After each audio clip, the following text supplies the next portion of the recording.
आसंता काली बिजु जनता दल बड़ बैठक दलीय नेता गुरुमंत्र देवे नवीन शंख भवन रे बीजेडी सुप्रीमो नवीन पट्टनायक अध्यक्षतार एकाठी हेबे सबु वरिष्ठ नेता और जिला सभापति आगामी रणनीति नहीं हेब विस्तृत आलोचना जनसंपर्क पदयात्रा सदस्यता अभियान और सांगठनिक कार्यक्रम नहीं हेब आलोचना। या पूर्व बीजेडी सुप्रीमो राज्यस्तरीय समन्वय कमिटी को सहायता करने आउ 3टी नुआ कमिटी गठन करिसेंती।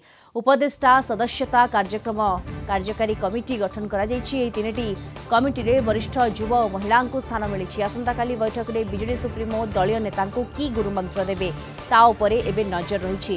या मध्यरे प्राय 20टी जिलार सांगठनिक बैठक शेष होला।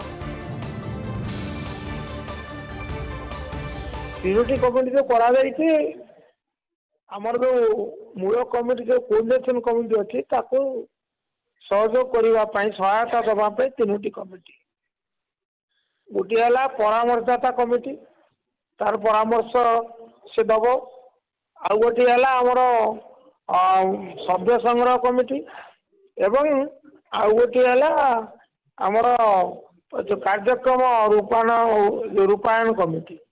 परम कथा हला कि दल को क्रियाशील करिवा पई लोकाभिमुखी करिवा पई ये होची मुख्यमंत्री आमर पूर्वतन मुख्यमंत्री दल अध्यक्षकर निष्पत्ति।